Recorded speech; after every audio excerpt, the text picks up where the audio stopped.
Hari ini aku akan membahas tentang hukum perbankan. Jangan lupa kalian harus subscribe channel aku ini dan like ya guys. Langsung aja kita ke topik pertama, yaitu terminologi bank atau istilah-istilah bank. Kata bank itu berasal dari bahasa Italia, yaitu banca, yang berarti bench, yaitu suatu bangku atau tempat duduk. Mengapa kata bank diambil berasal dari Italia? Hal ini dikarenakan pada zaman pertengahan pihak bankir Italia memberikan pinjaman-pinjaman dengan duduk di bangku-bangku halaman pasar. Selanjutnya, menurut GMV Stuart, bank adalah badan yang bertujuan untuk memuaskan kebutuhan akan kredit, baik dengan alat pembayaran sendiri dan dengan uang yang diperolehnya dari orang lain untuk maksud itu, maupun dengan jalan mempertukarkan alat-alat pertukaran baru berupa uang giral. Selanjutnya, menurut Undang-Undang Nomor 10 Tahun 1998 tentang perbankan, yaitu ada perbedaan antara perbankan dan bank. Ayat pertama yaitu bank adalah segala sesuatu yang menyangkut tentang bank, mencakup kelembagaan, kegiatan usaha, serta cara dan proses dalam melaksanakan usahanya. Dan ayat kedua yaitu bank adalah badan usaha yang menghimpun dana dari masyarakat dalam bentuk simpanan dan menyalurkan kepada masyarakat dalam bentuk kredit dan atau bentuk-bentuk lainnya dalam rangka mengangkat taraf hidup rakyat banyak. Selanjutnya ada perubahan Undang-Undang Nomor 7 dan Undang-Undang Nomor 10 Tahun 1998 dikarenakan adanya perkembangan ekonomi yang berkembang lebih cepat, kompetitif, dan terintegrasi dengan tantangan yang kompleks serta sistem keuangan yang semakin maju.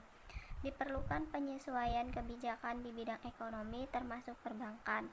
Demikian juga dalam era globalisasi.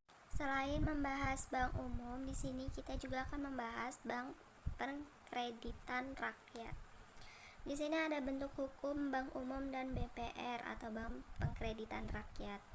Bentuk bank umum yang pertama yaitu PT atau perseroan terbatas, yang kedua koperasi, dan yang ketiga perusahaan daerah. Bentuk hukum suatu bank pengkreditan rakyat tidak jauh beda dengan bentuk bank umum. Yang pertama yaitu PT perseroan terbatas, yang kedua ada koperasi, dan yang ketiga ada perusahaan daerah. Yang keempat yaitu bentuk lain yang ditetapkan dengan peraturan pemerintah. Tujuannya memberikan wadah bagi penyelenggara lembaga perbankan yang lebih kecil dari bank pengkreditan rakyat sebagai bank desa, lumbung desa, atau badan kredit desa. Di sini saya akan sedikit menjelaskan juga untuk kepemilikan bank umum sendiri itu bisa dimiliki oleh WNI atau warga negara Indonesia dan atau WNA atau warga negara asing. Setelah itu Badan Hukum Warga Negara Indonesia dan atau Badan Hukum Warga Negara Asing. Selanjutnya yaitu perbedaan bank umum dan bank pengkreditan rakyat. Kalau bank umum itu dia memberikan jasa dalam bentuk lalu lintas pembayaran, sedangkan BPR dia tidak memberikan jasa dalam lalu lintas pembayaran. Bank umum juga dia bisa menghimpun dana dalam bentuk simpanan apapun maupun giro dan deposito. Sedangkan BPR dia hanya menghimpun dana dalam bentuk simpanan dan deposito. Selanjutnya ada usaha bank umum dan bank pengkreditan rakyat. Pertama yaitu usaha bank umum. Usaha bank umum itu meliputi menarik dana dari masyarakat dalam bentuk giro, deposito, sertifikat deposito, tabungan, dan dalam bentuk lain-lain. Yang kedua yaitu menyalurkan dana lewat pemberian kredit. Yang ketiga menerbitkan menerbitkan surat pengakuan hutang. Yang keempat, membeli, menjual atau meminjam atas resiko sendiri dan atau atas kepentingan nasabah, yakni terhadap suatu surat berharga. Yang kelima yaitu melakukan kegiatan dalam valuta asing, dan yang keenam yaitu melakukan penyertaan modal pada bank, perusahaan lain dalam bidang keuangan seperti perusahaan leasing, modal ventura, perusahaan efek, asuransi, atau dalam lembaga clearing, penyelesaian dan penyimpanan. Selanjutnya, rahasia bank.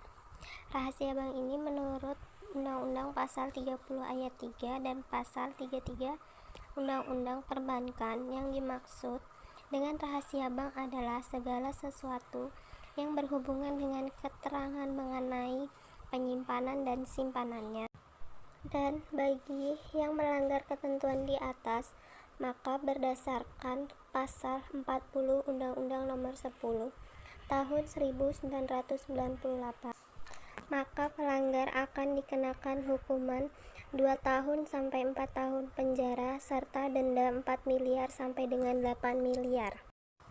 Selanjutnya ada pengecualian terhadap rahasia bank. Pengecualian ini ada dua. Yang pertama yaitu kepentingan dan prosedur pemberian.